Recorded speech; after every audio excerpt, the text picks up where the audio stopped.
Aujourd'hui, nous sommes en compagnie de Sophie Loubière pour son dernier roman pour le moment, hein, De cendres et des larmes, qui est maintenant disponible aux éditions en pocket. Simplement, moi j'ai vraiment apprécié votre roman. C'était quoi l'idée de départ du roman? L'idée de départ, c'est pour moi d'arriver à aborder un fait divers effroyable, qui est un fait divers qui arrive à la toute fin du roman, d'une manière qui soit constructive. C'est-à-dire montrer comment quelqu'un peut en arriver là, à quel degré de violence parfois une famille se retrouve confrontée malgré elle. Et puis, c'est aussi la rencontre d'un décor, celui du cimetière de Bercy à Paris, que je vais découvrir par le plus grand des hasards, en conduisant mon fils chez sa petite amie, qu'il a rencontrée pendant les vacances en colonie. Et il me donne l'adresse que je rentre dans le GPS. Et quand j'arrive à cette adresse, je suis très étonnée parce que je me trouve devant un cimetière. Et mon fils me dit oui, elle habite dans un cimetière. Et en fait, cette jeune fille, Célia, habitait avec son papa et sa maman dans le pavillon de fonction du conservateur du cimetière, qui a la particularité au cimetière de Bercy de se trouver vraiment à l'intérieur, et toutes les fenêtres donnent sur les tombes. Alors du coup, c'est même pas une histoire en général, c'est le décor qui vous a inspiré, qui vous a dit il faut que j'écrive quelque chose à partir de ça? Quand j'ai vu le décor, je me suis dit c'est génial parce que c'est un décor pour un Shining urbain. Voilà. J'avais vraiment en référence, non pas le roman que je n'ai pas lu, mais le film adapté de façon très libre du roman de Stephen King. Et je me suis demandé ce que je pourrais accrocher à ce décor. Et tout de suite, je repensais à ce fait divers que j'avais en tête depuis 2 ans et que je n'arrivais pas à aborder parce qu'il est vraiment très douloureux. Il touche les enfants. Donc voilà. Et en travaillant cette histoire vraie et en ayant l'idée d'aborder une famille confinée par essence, j'ai eu envie de mettre en opposition 2 métiers. Un métier tourné vers la vie, celui de Madeleine, qui est caporal-chef sapeur-pompier, donc a priori qui sauve les gens, et le métier de Christian Marat, donc son mari, qui lui, au départ, est jardinier municipal, mais qui va se retrouver dans la peau d'un conservateur de cimetière, donc plutôt tourné vers la mort. C'est intéressant parce que c'est 2 personnages dont les professions sont carrément opposées. Ça veut dire que il faut sauver des vies, mais il faut être très concret, très pas matériel, mais enfin il faut savoir ce qu'on veut. Alors que pour le conservateur du cimetière, c'est beaucoup plus flou, on va dire. Il faut s'occuper des morts, de la mémoire, mais il y a aussi ce côté artiste qui va se révéler en lui. Oui, l'idée aussi de départ, évidemment, c'est de jouer avec les codes que je vais installer dès le départ. Madeleine, caporal-chef, est tournée vers la vie, oui, par définition, mais ce vers quoi elle va, c'est surtout vers la mort, vers des morts violentes, vers des suicides, vers des grands brûlés, vers des situations vraiment très dures. Et celui qui est tourné vers la vie, c'est plutôt Christian, parce que ces journées, il ne passe pas à enterrer des gens ou à les déterrer. C'est pas du tout le rôle d'un gardien de cimetière. Un gardien de cimetière, il s'occupe de recevoir les gens, de parler avec eux, de leur expliquer comment les choses se passent, de les aider. C'est un guichet social, en fait, un conservateur de cimetière. C'est quelqu'un qui ramène de la lumière dans la vie des gens. 3 enfants issus de mariages différents, c'est un peu les canalisateurs, si je ne me trompe pas, du couple, finalement, parce que c'est à partir de soit on se rapproche, soit on s'engueule aussi. C'est une famille, on va dire, assez proche de la plupart des familles aujourd'hui, qui sont souvent très recomposées. Donc Madeleine a eu un premier garçon Michael, avant de rencontrer Christian, avec lequel elle a eu 2 autres enfants, un petit garçon et une petite fille. Et cette famille, évidemment, elle est aussi imprégnée de l'histoire passée de Madeleine, de ce père que Michael voit de façon ponctuelle. Et forcément, ça joue sur les rapports familiaux. Cette famille qui était a priori très unie, qui vivait dans un cocon, un tout petit appartement dans lequel elle rentrait au chausse-pied à Paris, arrive dans cette grande maison, parce que c'est une grande maison qui fait plus de 200 mètres carrés. Les enfants ont enfin chacun leur chambre. A priori, tout va bien. Financièrement, c'est le nirvana. Il n'y a pas de loyer à payer, il n'y a pas de charge. Donc, tous les mois, ils vont pouvoir mettre de l'argent de côté pour pouvoir acheter plus tard. Sauf qu'évidemment, habiter une maison dans un cimetière, ce n'est pas aussi simple que cela, et que ça va avoir des répercussions aussi bien sur les parents que sur les enfants. Le lieu va devenir un lieu très inspirant pour la toute petite Anna qui décide que finalement c'est un jardin dans lequel elle peut jouer, imaginer des choses avec ses poupées et pourquoi pas converser avec les esprits. C'est ce que j'allais dire, elle devient même amie avec une petite fille morte quelque part, On ne sait va pas, dire. Ouais. voilà, elle a un imaginaire qui est très, très débordant, on ne sait pas avec qui elle converse, en tout cas, elle, ça lui plaît. Michael, le grand, va évidemment faire de ce décor un lieu de tournage de vidéos sur les phénomènes paranormaux, puisqu'il se passe des choses évidemment dans cette maison et dans ce cimetière. Et puis le plus petit, enfin le moyen, l'enfant du milieu, comme je dis toujours, Elliot, lui, ce sera son terrain d'émancipation. C'est un roman d'anticipation pour Elliot. C'est un jeune garçon qui, grâce à ce lieu, à la rencontre qu'il va faire dans ce lieu, va sortir grandi, va sortir de sa coquille et va échapper peut-être au destin qui lui était malheureusement presque imposé de par l'histoire de son père. Son père qui a un lourd passé qu'on va découvrir dans le livre et qui va se révéler au fil des toiles étranges qu'il peint, qu'il travaille et qui ont un rapport avec la terre, avec la mort, la moisissure, la poussière. Il y a un 6e personnage, c'est la maison. Vous pouvez nous en parler parce que justement, quand vous parliez de Shining, on peut se permettre de faire le parallèle, hein, j'imagine aussi, quoi. Parce que la maison évolue au fur et à mesure de l'histoire. Oui, elle évolue aussi en fonction de la saison. Dans Shining, le film nous amène d'emblée dans l'hiver. Et plus on avance dans le film, et plus il fait froid, c'est la tempête. Et on sent que vraiment le temps, tout se replie autour de cet hôtel et de ses fantômes. La maison du cimetière, elle aussi, au début elle est très belle, elle est dans le soleil du printemps. Et plus on arrive vers l'automne et plus il pleut, plus elle est humide et plus elle révèle ses fêlures. Elle révèle quelque chose, un mal qui se trouve dans cette maison, qui n'est pas forcément celui qu'on imagine en général dans les films d'épouvante, qui est un petit peu plus subtil que ça, et qui va toucher progressivement tous les membres de cette famille. Vous avez été tenté d'aller directement dans le fantastique parce qu'on est vraiment très proche à la fois avec Anna, avec Michael pour les vidéos qui tournent, la maison et Christian le père qui lui aussi bascule aussi un peu dans, moi je dirais presque dans l'au-delà aussi, notamment je ne veux pas dévoiler mais le tableau final c'est assez passionnant quoi.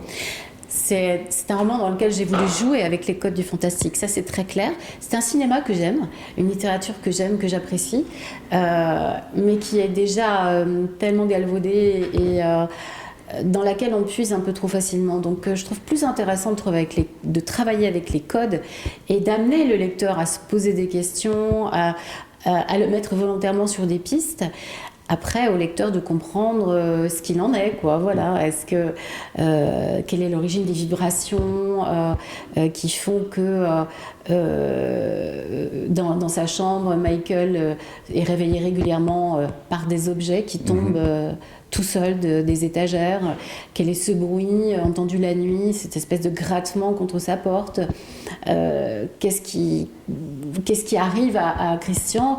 Dans quel état d'esprit il est? Pourquoi il se sent finalement en état presque hypnotique quand il se met à travailler la nouvelle matière de sa peinture?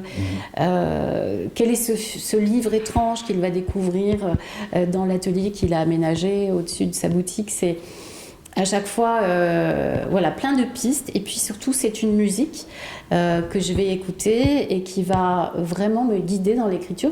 Une musique qui est une playlist que je propose aux lecteurs sur mon blog, qu'on peut trouver sur Spotify, hein, au titre du roman « Deux cendres et deux larmes ». Et elle est faite de toutes les partitions de films que j'ai aimées et qui vont vraiment vous emporter, écrites par de grands compositeurs pour des films comme Snake Eyes par exemple, partition de Ryuichi Sakamoto. L'amour aussi, on va dire, dans tout ça, c'est important parce que c'est ce qui lie aussi les personnages, on ne va pas dévoiler, mais pour le final, c'est l'amour qui va jouer. Et puis aussi pour Elliot, c'est un aspect qui vous intéressait par rapport peut-être à la dureté de la maison et de ce qui s'y passe. Je pense que ce qui nous sauve en général, c'est l'amour. C'est le lien affectif ou amoureux qu'on va tisser. C'est par ce biais-là qu'on arrive à sauver les gens. Des personnes qui sont en grande détresse, des gens isolés ou des personnes qui ne croient plus en rien. C'est souvent par le cœur qu'on les ramène. Et là, on est dans le cadre d'une famille soudain dysfonctionnelle.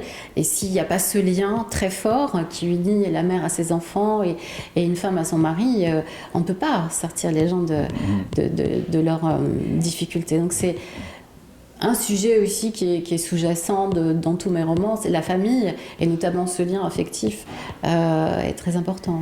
Et l'art libérateur, encore une fois, je ne veux pas dévoiler la scène finale, je dirais, pour Christian. Je la trouve très émouvante parce que je ne l'ai pas vu venir, en fait. On voit qu'il est très dépressif, je ne vais pas aller plus loin, mais quelque part, cette scène finale, vous l'avez imaginée tout de suite? Comment ça s'est passé? Oui, c'était dès le départ une idée que j'avais. Parce que je pense que l'art est cathartique au travers d'une œuvre d'art, qu'il s'agisse d'un roman, d'une musique, d'un tableau ou que sais-je, une autre forme. On peut se perdre et on peut se trouver. On peut se retrouver, on peut se guérir aussi. Donc je pense vraiment que l'art est une thérapie. Et je voulais l'aborder de façon claire avec ce roman. Est-ce que c'est un plaisir d'écriture aussi? Parce que vous entraînez le lecteur dans différents sillons. La scène finale, par rapport à Madeleine qui va vivre en parallèle ce qui se passe dans leur maison, j'ai trouvé ça super bien amené, mais ça doit être difficile à écrire aussi. Est-ce que vous avez un plan ou est-ce que parfois des écrivains me disent « moi j'écris tout dans la continuité, puis ça y est quoi ». J'ai une idée de départ, j'ai une structure dans ma tête. Je ne fais pas de plan puisque je laisse mon esprit va convoquer les images. En fait, c'est comme un film que je tourne. J'ai mes acteurs, je sais ce que je vais tourner dans les scènes, mais je laisse à mes personnages et à mon décorateur l'idée d'amener des choses. Et il arrive parfois qu'une scène que je vais écrire au lieu d'être au début se retrouve à la fin. C'est comme un puzzle que je vais remodeler. Et je laisse effectivement beaucoup de place au personnage. Si un personnage finalement ne devait intervenir que dans une scène et qu'il s'impose à moi comme étant essentiel, il peut se retrouver personnage principal du roman. C'est cette liberté qui, je crois, il faut laisser, qui vient de l'improvisation du théâtre, puisque j'ai été comédienne au départ. Donc c'est vraiment se reposer sur les personnages et éviter d'être trop dans un plan, parce que si on fait un plan très précis, on ne se laisse aucune liberté. Et en général, quand on a une idée au départ de roman, elle est très cliché. On va aller chercher des références à des films, des romans, des séries télé. Et finalement, évidemment, le lecteur sera toujours surpris parce qu'on va aller chercher des leviers qui sont identiques. Mais au fond, qu'est-ce qu'on en retire?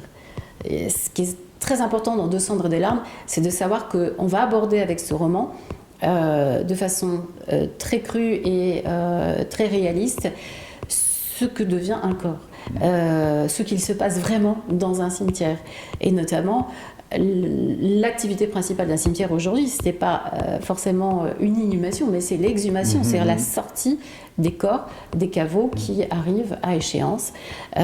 Et ça, c'est très important que le public sache ce qui se passe. Je pense qu'en occultant les choses, c'est là qu'on se fait du mal et qu'on ne se prépare pas à ce type d'événement. Donc voilà, c'est un roman aussi qui est réaliste et pour lequel je me suis beaucoup documentée. J'ai interviewé un gardien de cimetière, j'ai travaillé avec le conservateur du cimetière du Père-Lachaise, j'ai travaillé sur d'authentiques vidéos de 3 profils de femmes sapeurs-pompiers. Les opérations sur lesquelles Madeleine intervient, dont Notre-Dame évidemment, sont très documentées. Il faut que ce soit réaliste, il faut que ce soit vrai pour que ça nous touche, je pense. Et pour poursuivre l'expérience, vous proposez un blog justement, j'ai trouvé ça intéressant parce que du coup on peut mettre un visage sur vos personnages tout simplement. J'aime bien travailler avec des comédiens ou des visages que je vais trouver sur Google et qui m'intéressent. Alors, les comédiens, c'est bien parce que je peux les voir jouer. Et quand un comédien joue, forcément, il va avoir une expression dans le visage sur laquelle je vais m'appuyer, que je vais décrire plusieurs fois dans le roman. Pour ce livre, j'ai choisi Michael Abitboul, c'est un comédien français qu'on a vu notamment dans Les Crevettes Pailletées, qui est très drôle, qui est un petit peu en surpoids, mais enfin voilà, c'est le genre de type un peu rondouillé, qui est roux. Il me fallait un roux, c'est très important par rapport à l'histoire. et qui a à la fois la tête d'un bon papa poule et qui peut aussi faire très peur. Et c'était ça qui m'intéressait, donc j'ai travaillé sur sa voix, sur sa façon de bouger, et je pense que c'est ce qui apporte aussi ce côté très criant de vérité, c'est qu'on a vraiment l'impression que très vite, très tôt, les personnages sont là, dans la scène dialoguée avec Madeleine. Est-ce que c'est un petit souhait aussi de se dire si on pouvait en faire un film ou quelque chose comme ça, quand on met des personnages dont le visuel peut être connu tout de suite? Oui, inconsciemment, je pense qu'il y a ce fantasme de se dire, voilà, si un jour le film se fait, et si c'est pas dans 20 ans, ça serait super que ce soit Michael Abitboul. Il serait formidable dans ce livre, dans ce film. Par exemple, quand j'ai écrit L'enfant au caillou, j'avais eu en tête une comédienne qui à l'époque était trop jeune pour le rôle d'Elsa, qui est une femme de plus de 70 ans, mais qui m'avait beaucoup impressionnée dans un film, c'est Josiane Balasco. D'accord. Qui peut être une femme qui fait peur, vraiment. Dans un rôle dramatique, elle est très très forte. Et je l'avais vue dans un film de Guillaume Niclou, dans le rôle d'une femme flic, et ça m'avait beaucoup impressionnée. Et j'avais pensé à elle pour Elsa. Et il se trouve qu'aujourd'hui, elle a l'âge du personnage. Donc il y a un projet d'adaptation de L'enfant au caillou qui est dans les tuyaux, et avec Josiane. Donc j'espère qu'on ira au bout de ce projet. Voilà. Je me permets juste déjà redire que votre roman est vraiment très très chouette. Moi je le dis comme Merci. Ça, mais voilà, c'est vraiment sympa. Je vais quand même me permettre 30 secondes. Vous avez écrit aussi des nouvelles, Un accident est si vite arrivé, toujours chez Pocket. C'est pas le même exercice, mais quelque part c'est la même chose, parce qu'il faut raconter une histoire très rapidement, avec des chutes. Alors j'en suis qu'à la moitié, mais je me régale pour l'instant encore une fois. C'est pas évident, parce que c'est 22 histoires au lieu d'un seul roman, quoi. L'écriture courte de la nouvelle, elle est arrivée par le biais de la radio, parce que mes premiers écrits, on me les a commandés pour une série pour France Bleu, les ateliers de création. Et la série s'appelait Les Petits Polars de Claude Chabrol. Et c'est le réalisateur qui lisait, de sa voix particulière, des petites nouvelles. On m'avait donné comme format 3 pages maximum, un mort, voilà. Et ça m'avait beaucoup amusé d'écrire ces textes, qui sont mes premiers textes de fiction polar. Et c'est grâce à ces textes que je me suis fait remarquer et que je suis devenue romancière et autrice de polar, principalement aujourd'hui. Et l'écriture courte a toujours eu ma préférence. J'ai écrit une centaine de nouvelles. Là, vous n'en avez que 22. Mais voilà, j'en ai d'autres qu'on trouve en numérique sur Internet. Voilà, et moi, ça c'est juste une remarque. Ça me rappelle ma jeunesse. Il y avait des bouquins qui s'appelaient Alfred Hitchcock présente aussi. Voilà, c'est tout à fait dans l'esprit qui avait été choisi. J'ai vraiment l'impression que, juste après, je vous embête plus parce que je sais que vous êtes très prise, mais trouver une chute à chaque fois, c'est pas évident. Moi, je suis resté notamment sur l'histoire de la voiture de Playmobil. Ah oui. C'est génial, voilà, tout simplement. C'est pas compliqué pour trouver une chute, il faut commencer à réfléchir à une histoire par rapport à la chute. Voilà. On ne se lance pas dans l'écriture d'une nouvelle à chute si on ne l'a pas. Sinon c'est raté, c'est sûr. C'est sûr. Voilà. Et toute dernière question, vous écrivez un roman ou il y a quelque chose que vous allez publier bientôt? En ce moment, je suis en train d'écrire un roman qui sortira l'année prochaine, en début d'année, a priori chez Belfond. Je change de maison d'édition puisque je vais changer un peu de genre. Je m'attelle à une dystopie. Donc c'est pas vraiment de la SF, mais quand même, puisque je me projette dans 2 siècles. Et cette dystopie va traiter de l'obsolescence programmée de la femme de plus de 50 ans. D'accord. Eh ben, écoutez, on lira votre livre, puis si on a le plaisir de se rencontrer, je serais bien heureux de faire une interview à nouveau. Voilà. Avec plaisir. Merci beaucoup. Donc je rappelle juste, Sophie Loubière pour 2 cendres et des larmes aux éditions Pocket. 2 cendres et 2 larmes. 2 cendres et 2 larmes. Il faut le retenir. Je m'excuse à chaque fois. C'est marqué sur une tombe là-bas, justement. Pardon. Donc, je ne veux pas vous choquer. Donc je refais 2 cendres et 2 larmes. Et puis les 22 nouvelles, Un accident est si vite arrivé. Et toujours un plaisir de lecture en tout cas. Voilà, merci beaucoup. Merci.